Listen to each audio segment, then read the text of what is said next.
What if the man who clothed you, fed you, and called you his child had never meant to be your father at all? What if every gesture of kindness, every carefully chosen word, every lesson in scripture and law was not a gift of care, but a calculated step toward ownership? Tonight on Gothic Ledger, we unseal a file from post-revolutionary Virginia, where the elegance of a plantation named Mill Haven concealed one of the most unsettling family deceptions in early American history. It is the case of Jonathan Caldwell, a wealthy patriarch who adopted a girl named Elizabeth after the tragic death of her parents. What appeared to be Christian charity would soon reveal itself as something far darker, a design laid in ink, sealed in law, and guarded by whispers and locked drawers. Elizabeth was raised not as a daughter, but as an intended bride. Within this story, you will encounter forged letters invented, cousins' poisoned journals, and a wedding that collapsed at the very altar its vows replaced by accusations in open court. This is no legend. It survives in record line by line, showing us how easily respectability can mask predation. Before we begin, welcome to Gothic Ledger. I invite you to share in the comments where in the world are you listening from and what time is it for you right now. Your words remind us how these buried histories still travel across distance and centuries. And if you are drawn to accounts of concealed legacies, hidden crimes, and the darker corners of the past, I encourage you to subscribe and press like. Your support keeps these archives open. Now let us step back in time. The year was 1784. The revolution had ended, the new republic stood uncertain, and Mill Haven rose from the Henrico countryside like a fortress of continuity. Spread across nearly 3,000 acres of Virginia's richest tobacco soil, the Caldwell estate appeared a monument to permanence. Travelers wrote of fields rolling like seas of green, worked by dozens of enslaved laborers, whose toil was measured not in years, but in generations. The great house paneled in walnut and glittering with French imports seemed worlds apart from the war-scarred countryside beyond its gates. Its master, Jonathan Caldwell, projected inevitability. Tall, broad-shouldered, steel-eyed, and trained in the posture of command, he was respected in Richmond, whispered about in Philadelphia, and feared by those bound to his household. To the public, he appeared steady, wealthy, widowed, and devout. Yet behind this polished surface lay an unease no banquet could quiet and no ledger could balance. Mill Haven's triumph carried its deepest danger. There was no son to inherit it. In Virginia society, such absence was no trivial matter. For generations, the Caldwells had been among the Commonwealth's enduring families. Their land grant, reaching back to 1722, their bloodline tied through marriage to the Harrisons and other colonial dynasties. To lose the name was to see the fortune fractured among cousins, scattered until nothing remained but debts and memory. Jonathan's dread was not entirely his own invention. In the family strongbox, beneath a wax seal, darkened by age, lay a letter from his grandfather, the first Caldwell patriarch. Its words had carried like a commandment or perhaps a curse. A fortune divided is a fortune destroyed. See that the Caldwell name and Caldwell lands remain forever united, no matter the sacrifice required. Jonathan read that letter by lamplight shadows stretching across ledgers filled with tobacco profits and Richmond real estate contracts. Each line testified to his skill in commerce, and yet each reminded him of how fragile it all remained. What use was gold or land if at his death they passed into the hands of cousins who bore the name only distantly? Neighbors saw him astride his horse, surveying his acres, and assumed they saw a man blessed by fortune. They could not see how his thoughts circled endlessly around succession, how the absence of an heir gnawed at him like famine. In the years after independence, many men of his rank sought second marriages to secure alliances. Daughters of Virginia's leading houses waited to be matched to power and wealth. Yet Jonathan recoiled. A wife would bring her own loyalties, her own kin, and with them, rival claims to the estate. He sought not partnership but control, an heir shaped entirely by his hand, uncontaminated by competing interests. And so Millhaven thrived outwardly while concealing a silence within. The fields swelled, the ledgers thickened, the house shone with polish, and yet at every banquet, every sermon, every evening, Jonathan was reminded of what was missing.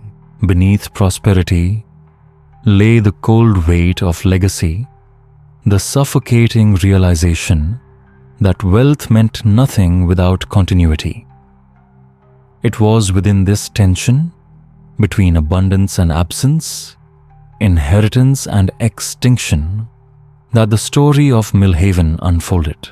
Jonathan Caldwell's determination to obey the command of his forefathers would drive him toward choices that reshaped not only the estate, but the destiny of the orphan who soon entered it. The winter of 1776 was remembered for its storm sheets of rain that turned Virginia roads into rivers of mud winds, that bent trees and thunder, that unsettled even the most seasoned travelers. Along the Richmond Road at the treacherous bend called Devil's Elbow, one such storm redirected the fate of an entire estate. Rain lashed the countryside in relentless torrents. The road dissolved into mire. The swollen creek below roared against its banks. And in those black hours past midnight, the Hartwell family's carriage overturned its promise, scattered in the mud. Later accounts stitched together from depositions and fragments of testimony read like an anatomy of disaster. The driver lay crushed beneath the wreckage of wood and iron. William and Margaret Hartwell, thrown clear of the carriage, were found lifeless on the sodden ground. Their journey westward, meant to claim land in Kentucky, ended instead in a ditch of Henrico County. Yet amid ruin, one figure lived. A child of about 10 years, dazed, trembling, shivering in the wet undergrowth. It was Samuel Bigham, overseer at Millhaven, who first brought word of the wreck to his master. Bigham, a man hardened by years of service, was known for silence and discretion. His report to Jonathan Caldwell was stripped of sentiment. The Hartwells were dead. The driver was crushed. The horses had bolted. Their baggage remained intact, including a sum of gold meant for frontier purchases. And there was the child. Jonathan listened from his walnut-paneled study, the storm still rattling against the glass. He set down his quill, not in alarm but in calculation. Accidents on Virginia roads were common. Deaths of traveling families were not rare. But not every accident offered opportunity. This one did. The child's name was Elizabeth Hartwell. Even in shock, her bearing was unmistakable refinement in her speech, grace in her gestures. Her dress, though muddied, marked her family's quality. Most striking of all, she bore an uncanny resemblance to Jonathan's late wife, Catherine. The same chestnut hair, the same softened jaw, the same dark, intelligent eyes. To others, it might have been coincidence. To Jonathan, it was providence. Perhaps even a form of inheritance, more binding than blood. Elizabeth was brought into Mill Haven and placed in the guest room once used by Jonathan's grandmother. Household servants tended her witnesses, noting her politeness, her folded hands, her quiet gratitude even in grief. To Jonathan, these details confirmed what he already believed: she was a child of quality, and more importantly, a child with no surviving kin. Her dependence on him was absolute. The story presented to neighbors and county clerks was one of Christian charity. Jonathan Caldwell, respected planter and benefactor, had taken in an orphan girl after a tragic accident. Few questioned the account. The wreck at Devil's Elbow was visible to all who passed the road the next morning.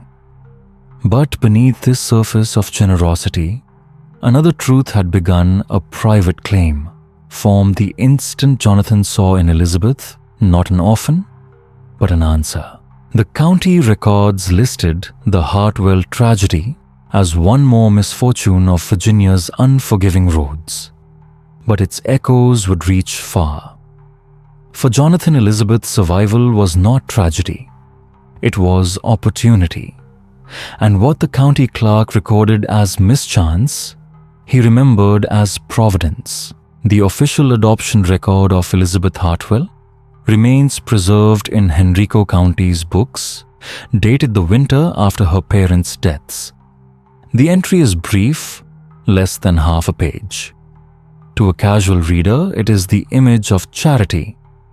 Jonathan Caldwell, respected planter of Mill Haven, had agreed to serve as guardian for an orphaned girl of good family, left without kin after a tragic accident. The record bears signatures. Some were genuine, others less so. One name stands out, that of Thomas Hartwell, the supposed uncle.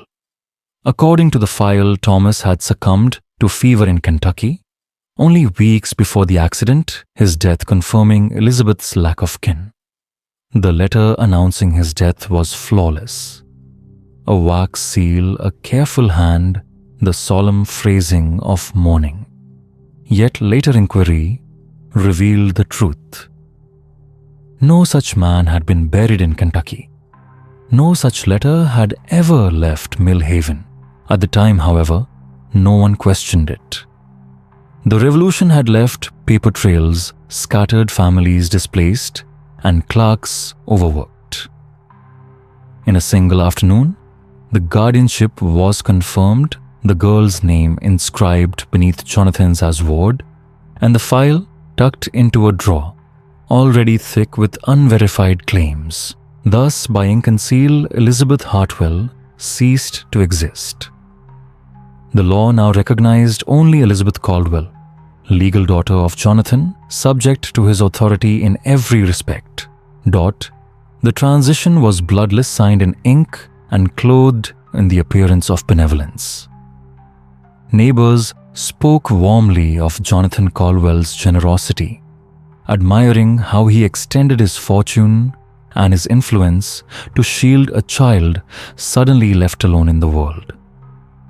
Ministers praised the act from their pulpits, citing Scripture's command to care for the orphan.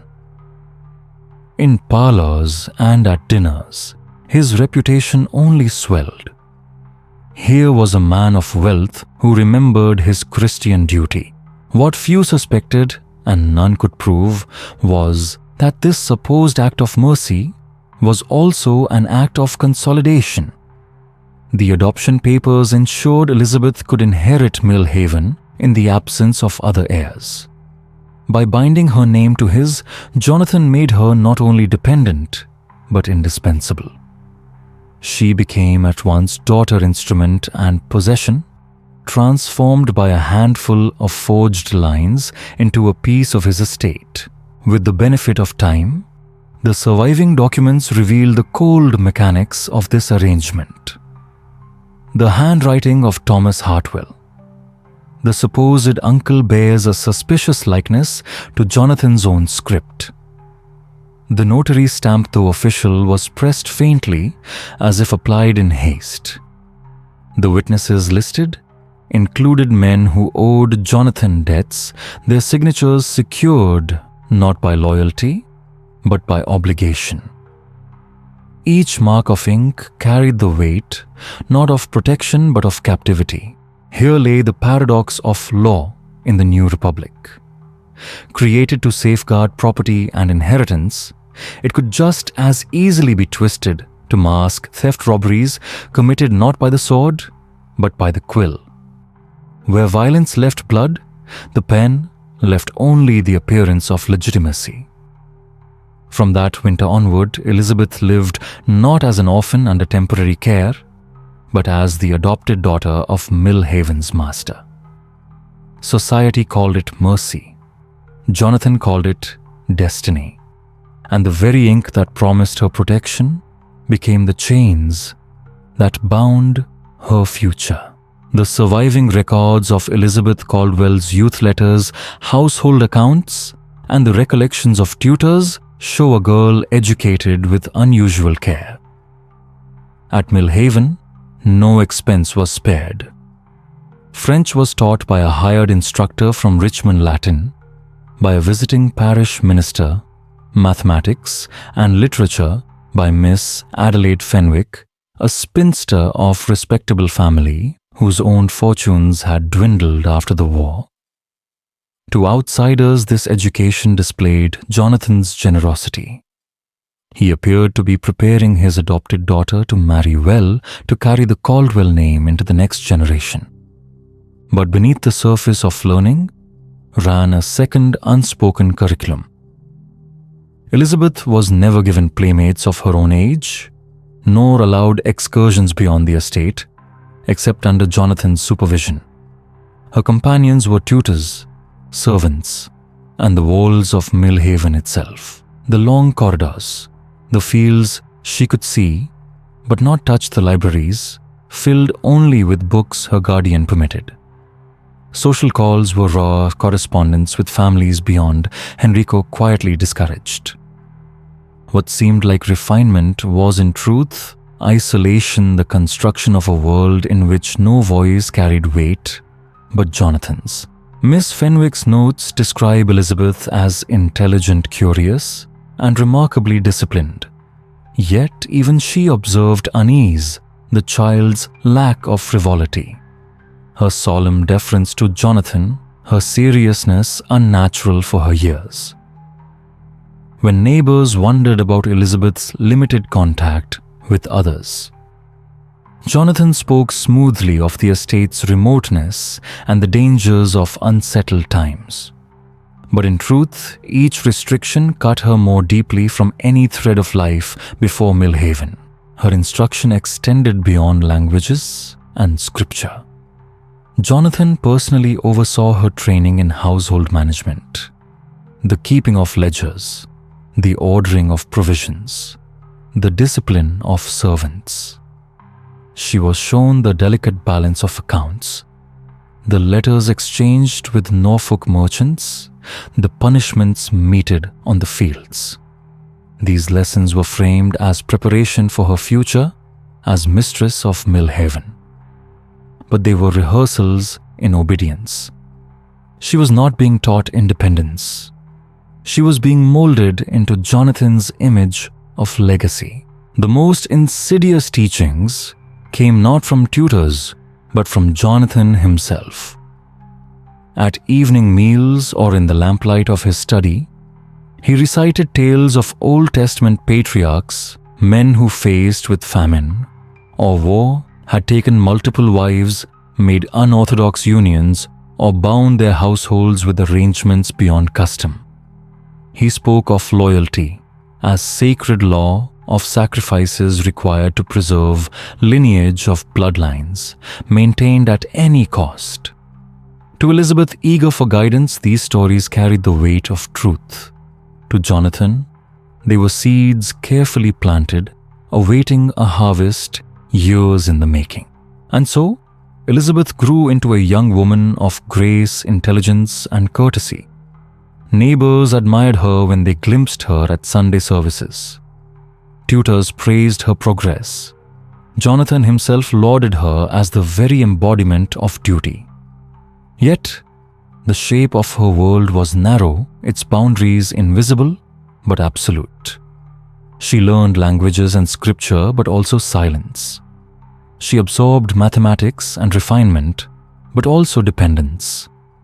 Every kindness offered her carried the shadow of control until what others saw as fortune was in fact captivity. By the spring of 1784, Elizabeth had entered her 16th year.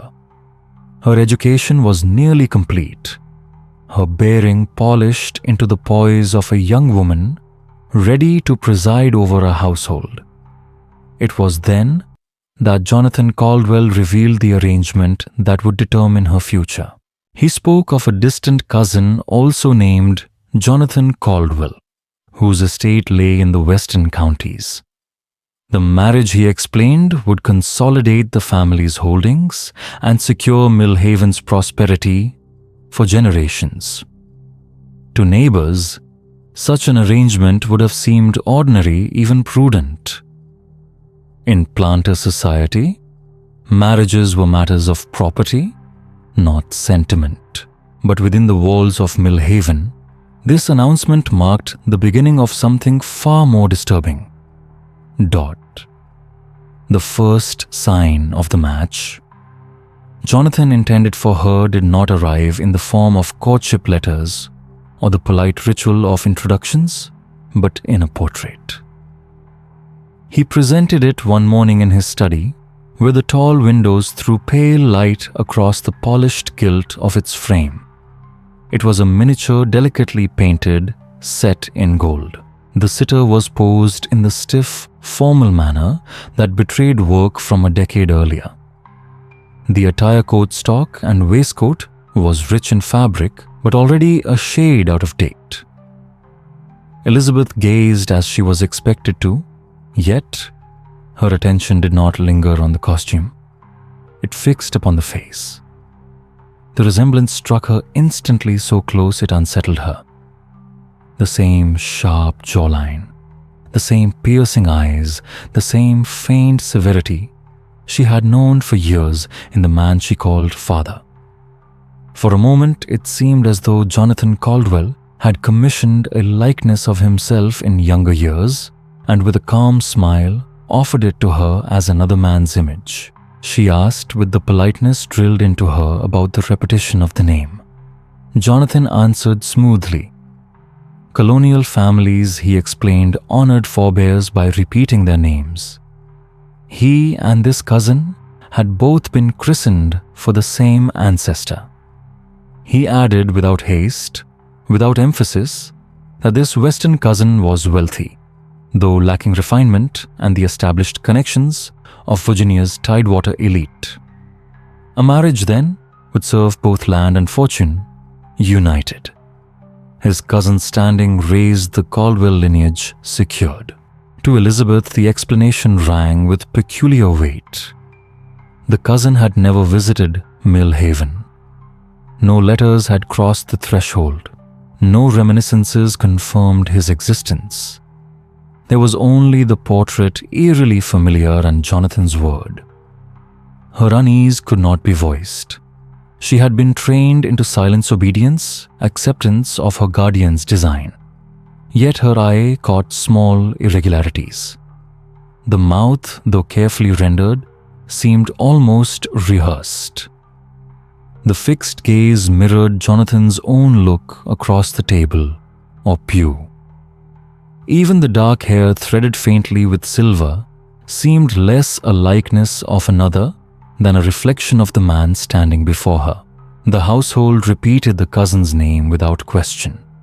Servants and tutors echoed the tale, for to doubt the master's word was unthinkable.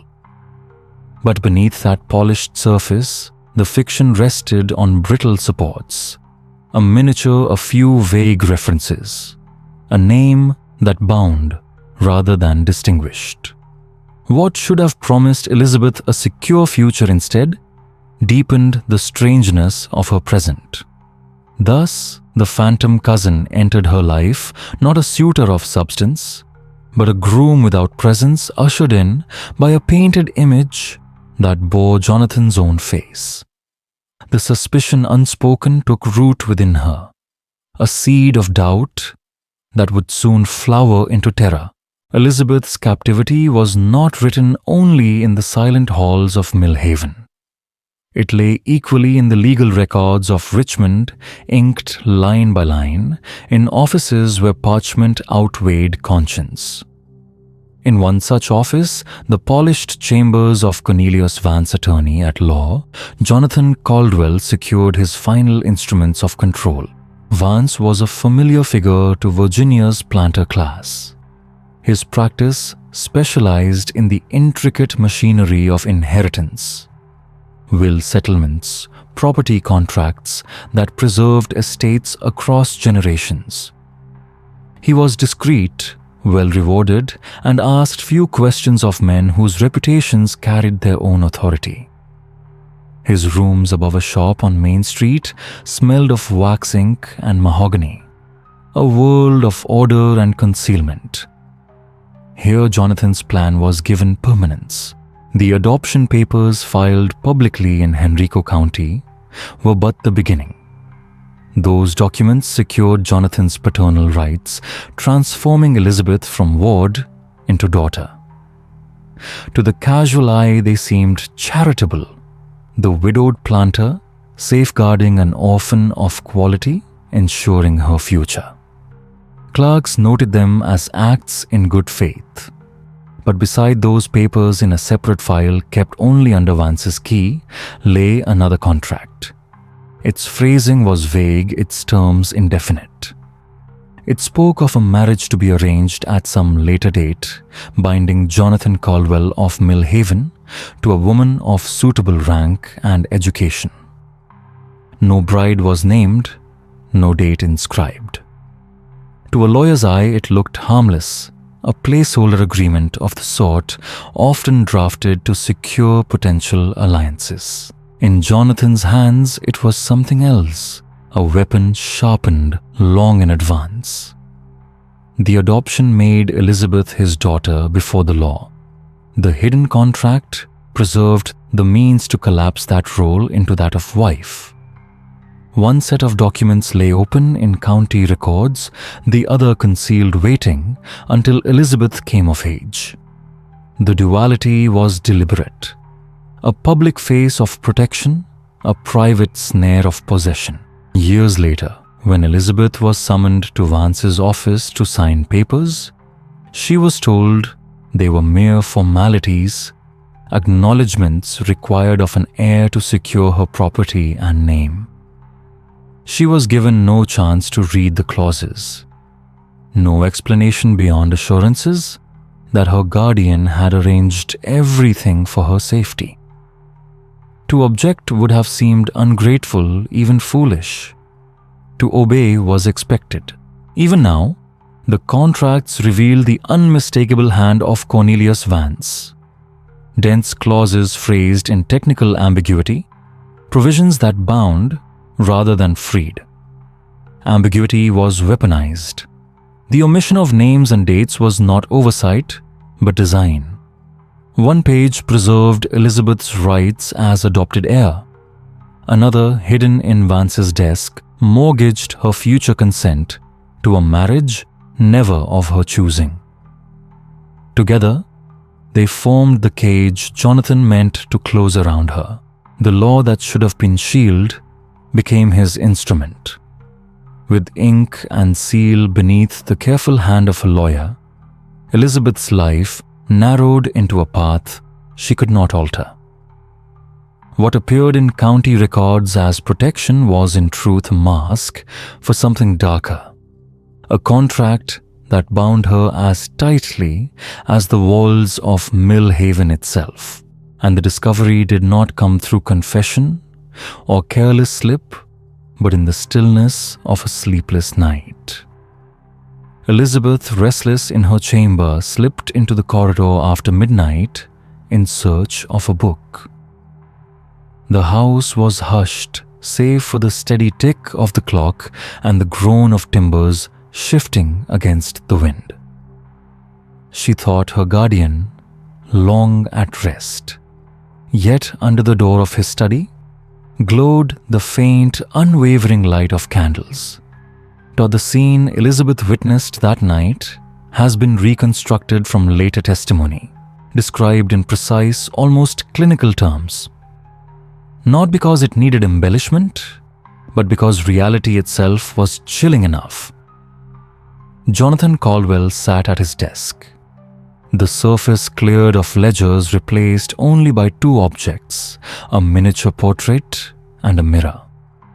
The portrait, familiar now to Elizabeth, depicted the supposed cousin, the man she had been told would one day become her husband. The mirror angled, deliberately reflected Jonathan's own face beside the painted likeness. By candlelight, he studied both. He smoothed the line of his hair, adjusted the tilt of his gaze, altered the set of his mouth until reflection and portrait aligned. He repeated these movements with meticulous patience, as though rehearsing for an audience not yet present. Elizabeth did not speak.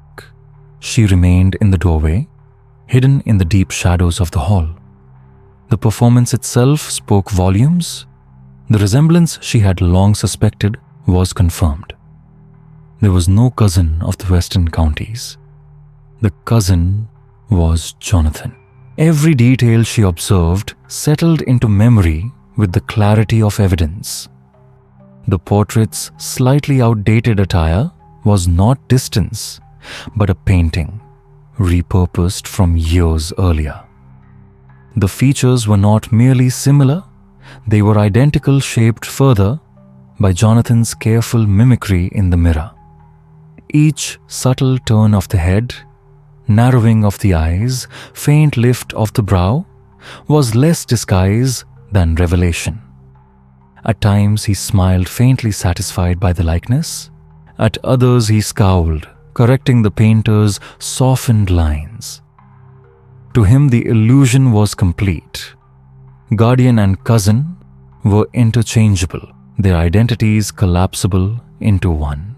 To Elizabeth, watching unseen, the truth struck like lightning. The cousin did not exist. There was only the man who had raised her, preparing to assume a role he had crafted in secrecy. She withdrew each step backward, measured to avoid discovery.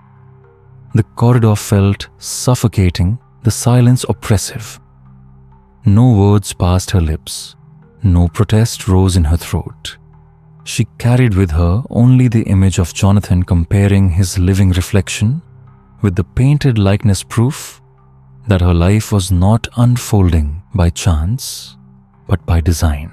The episode was never spoken of in the house. No servant reported it, no tutor noted it, no letter recorded it. Yet for Elizabeth, suspicion had hardened into certainty. The portrait was not an introduction, it was deception, and the candlelit rehearsal revealed the full scope of the fiction. It was during one of Jonathan Caldwell's frequent trips to Richmond that Elizabeth acted. The house, though busy with servants, was lax in vigilance in his absence. She had learned through patient observation the rhythm of his habits the hour he departed. The papers he carried, the precise drawer that remained locked whenever he left. It was there, she believed, answers waited. The lock was old, the brass dulled with age. Elizabeth, recalling small repairs she had observed servants perform, bent a hairpin until it yielded. The mechanism gave way with a soft click, swallowed instantly by the house's heavy silence. Inside the drawer contained nothing disorderly, only papers arranged with meticulous precision. The first bundle contained the guardianship documents she had seen before. But here they lay in raw form. pencil tracings in the margins, corrections where names were copied, signatures practiced until they matched the forged originals. A letter announcing the death of her supposed Uncle Thomas bore loops and strokes unmistakably Jonathan's own. Another set included fabricated correspondence from the invented cousin. Though written in a different hand, the ink betrayed him a rare French pigment used only in estate ledgers. The letters were vague, formal, full of platitudes about uniting families and preserving fortunes, but devoid of real detail. They were scripts, not communications, prepared solely for Elizabeth. Most chilling of all were Jonathan's private notes bound loosely with ribbon. Dates, ages, milestones, intentions all catalogued with the precision of a military campaign. Age 6, Latin primer. Age 10, estate ledgers, obedience reinforced. Age 16, introduction to portrait preparation for engagement. The ledger read, less like a guardian's pride than a breeder cataloguing prized stock. Among these notes were references to the Hartwell carriage. The gold carried westward the names of men paid for assistance on the Richmond Road. The accident that orphaned her was no accident. Her parents' deaths had been planned, their wealth seized, their daughter claimed as prize. The drawer held no sentiment, no hesitation, only the record of years spent shaping a child for one purpose: to secure Millhaven, and Jonathan's legacy: to forge a life in which she would be daughter, wife, and mother to his heirs. Every kindness she had known, every book, every lesson, every gentle word now revealed itself in cold clarity. Not affection, but strategy. Elizabeth replaced the papers with care, leaving no trace of disturbance. Yet the images remained seared into her mind. Forged signatures, fabricated letters, notes detailing the life her father had stolen and the future he intended to claim. Unease became certainty. She had not been raised in love. She had been raised in design. On the evening of November 3rd, 1789, Millhaven admitted an unexpected guest. The hour was late, the storm-torn road treacherous when a travelling minister sought shelter at the estate's gates. He entered the household account book for that night's supper as Reverend Thomas Hartley. A man of 50, weathered by itinerant service, his clothing plain, but respectable. His manner modest, yet assured by the authority of the pulpit. To Jonathan Caldwell, his arrival was an inconvenience. To Elizabeth, it was providence. Dinner was served in the formal dining room, beneath the stern eyes of Caldwell ancestors whose portraits lined the walls. The minister, seated as honored guest, spoke freely, recounting families he had served across Virginia and the Carolinas' baptisms, performed burials witnessed, and unions solemnized. His memory for names and kinship was sharp. It was during this recital that a name surfaced which altered Elizabeth's understanding forever. Hartley spoke of the Hartwells, William and Margaret faithful parishioners of Norfolk, prosperous in trade, intending to travel west to join Margaret's brother Thomas Whitfield, a trader near Harrisburg. Elizabeth, seated across from him, lowered her gaze, hiding the quickening of her breath.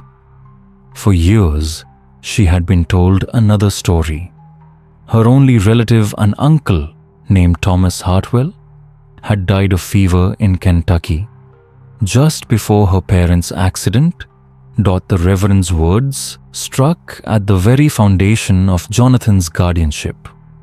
Her family had not been extinguished. They lived. Her mother's brother was still searching for word of his sister's household, a search that had never reached them. Hartley, unaware of the tremor his recollection sent through the room, continued with calm authority, recounting from parish registers rather than rumor.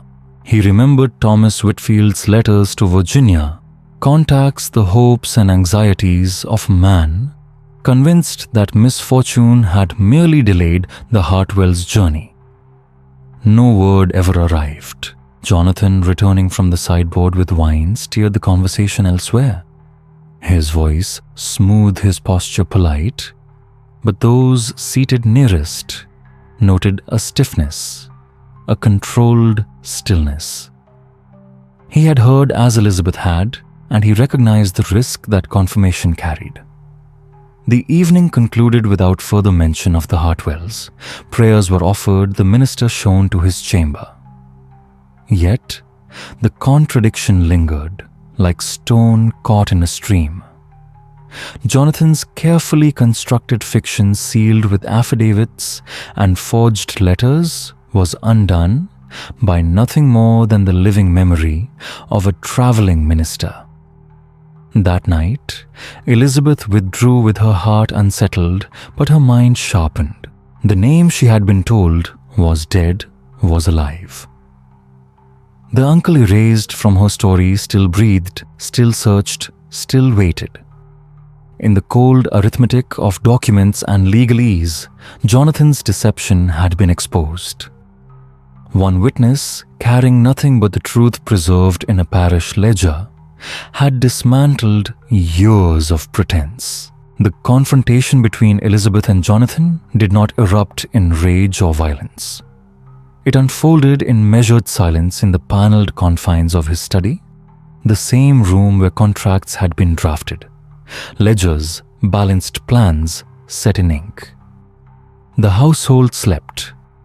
Candlelight cast shadows that recorded in stillness the moment mask and pretense finally collapsed.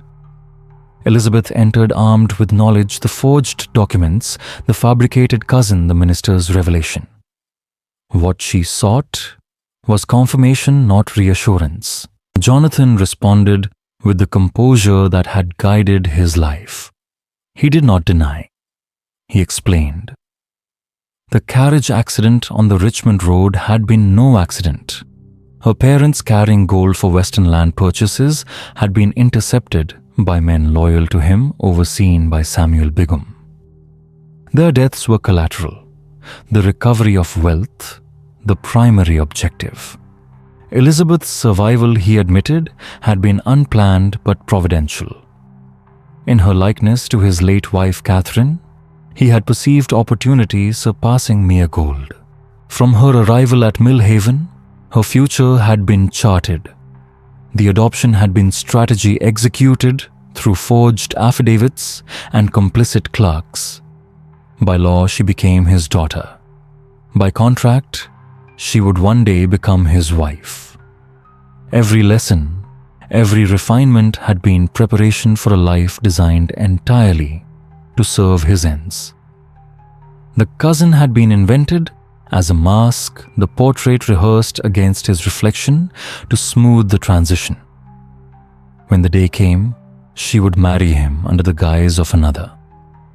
Her inheritance, secured through adoption, would merge seamlessly into the union. Children born of it would carry the Caldwell name, legitimate by law, unbroken. Jonathan spoke of law not as limitation but as shield. Every document properly executed, every contract sealed, every witness chosen. Immorality, cloaked in legality, rendered challenge impossible. In his eyes, he alone held authority, father, guardian, future husband. Morality was irrelevant. Control was absolute. Elizabeth had nowhere to appeal. No court, no cleric, no kin could intercede. Law fortified the cage he had built. The effect on Elizabeth was not surprise, but grim clarity. Her suspicions were confirmed. The accident, the forgeries, the grooming, all deliberate. The paternal mask of 13 years was stripped away. She had not been raised in love. She had been raised as design. The law that should have protected her instead ensured her captivity. Adoption secured authority over the present. The marriage contract claimed the future. Between the two, no space remained for choice. Inheritance law bound her rights, her person, her lineage to Jonathan Caldwell alone. Every word he spoke, later reconstructed from memory, reflected his confidence. Law, procedure, seal, signature, all were instruments. In his system, appearance of legality rendered challenge powerless. To him, morality did not matter. Only permanence mattered. Only control dot. The suffocation Elizabeth felt was not born of violence, but inevitability. Her identity had been dissolved in ink. As ward, she had been dependent. As daughter, obedient. As a wife, to be bound. At each stage, law reinforced Jonathan's authority rather than checked it. The system meant to protect orphans had armed their oppressor. Post-revolutionary Virginia prioritized property and inheritance, and clerks, overwhelmed by routine, accepted papers without scrutiny. Within this framework, deception became indistinguishable from duty. Exploitation assumed the guise of protection. Elizabeth understood the cage surrounding her. Its walls were not stone or iron, but parchment, ink, and seal. Every statute that should have sheltered her had been turned against her. In Jonathan's hands, law became possession. Possession became destiny. Yet her resistance did not take the form of force. She did not flee, plead, or confide recklessly. Instead, she turned Jonathan's own disciplines, education, order, calculation against him. In secret, she began assembling an archive, a counter-record, not for him, but for the tribunal of public scrutiny. The first item she secured was the guardianship letter announcing her uncle's supposed death. She copied the peculiar handwriting, noting unnatural flourishes, irregular spacing, and the precise shade of ink matching Jonathan's estate ledgers. Next came the fabricated letters of the phantom cousin. Each platitude, each vague promise of uniting fortunes, each distinctive turn of phrase was transcribed. Even the rare French pigment ink used only in his study was documented. Slowly, each copied document became less fiction, more confession. The financial ledgers offered further proof. Elizabeth, trained in household accounts, now traced payments to Samuel Bigum near the date of her parents' accident sums, far beyond a mere overseer's wage. Entries labeled assistance or frontier expenses aligned uncannily with her recollection of the overturned carriage at Devil's Elbow. Most chilling of all was Catherine Caldwell's diary. Preserved in Jonathan's study, it contained subtle hints of recurring illness, bitter wine, sudden fevers weakening after evening meals. Entries ceased abruptly, their silence more damning than any written conclusion. Elizabeth copied them meticulously, transforming fragments into testimony, and concealed her copies in hidden compartments, sewing boxes, psalter linings, and embroidery frames. Each document was catalogued with the care of trial exhibits. They were not tokens of hope, they were instruments of strategy. Elizabeth knew confronting Jonathan privately was futile. His strength lay in secrecy, in control over household and law. To unmask him required witnesses, authority, and daylight. Her plan formed. She would stand in the great hall at the very moment Jonathan believed himself triumphant and expose him before ministers, magistrates, and society itself. The hall was prepared with calculated opulence. Invitations extended discreetly to magistrates, planters, and clergymen lent legitimacy to the union. Servants polished marble floors until they reflected candlelight. Chairs were aligned in perfect symmetry. Imported rugs marked the aisle. Silver and crystal gleamed beneath chandeliers. Portraits of Caldwell forebears line the walls, silent witnesses to history about to unfold. The minister at the lectern prepared to perform the ceremony, unaware that the law and truth would soon converge against the man who summoned him. Elizabeth descended the staircase in Catherine Caldwell's ivory gown, pearls around her neck, the same her mother had worn, a tangible inheritance threaded into fabric. Observers noted her calm grace and solemn expression, believing her a bride resigned to duty. To Jonathan, she appeared the culmination of years of preparation, proof that his plan had succeeded. He waited at the altar, his figure rigid gaze fixed upon her as though the assembly did not exist. To him, the ceremony was consolidation, the apex where guardianship contracts and deception became legitimacy. The minister began invoking God, the sanctity of union, the promise of fidelity. Guests bowed, believing themselves witnesses to lawful matrimony. What they could not perceive was the duality of meaning words that bound not only bride to groom, but victim to captor, weaving the Caldwell lineage forward while Elizabeth held the instruments of exposure firmly in her hands. The stage was set. Every candle, every polished surface, every spectator unaware of the storm, concealed beneath the ceremony's veneer. The great hall of Millhaven held a tense, controlled silence, broken only by the minister's measured voice and the rustle of silk. No one noticed the weight Elizabeth bore beneath her gown. Hidden seams held fragments of copied papers, letters, contracts, and diaries, each ready to expose the truth. She walked not as a bride submitting to a ritual, but as an archivist prepared to reveal the design behind her captivity. Every polished surface, every arranged chair, every flicker of candlelight masked the imminent revelation. Appearances, however, carefully curated, cannot withstand exposure. At the altar, Jonathan Caldwell believed himself triumphant, yet he stood upon the brink of undoing. The transcript of events reconstructed from sworn depositions captures the precision of what occurred. At the customary moment, the minister called for objections. If any here knows why these two should not be joined, speak now or forever hold your peace. Elizabeth's voice, steady and deliberate, cut through the hush. She refused consent. She named him not as cousin or guardian, but as captor and murderer. Her declaration transformed ceremony into accusation. From hidden folds of her gown, she produced the first document, the forged letter announcing her Uncle Thomas's death.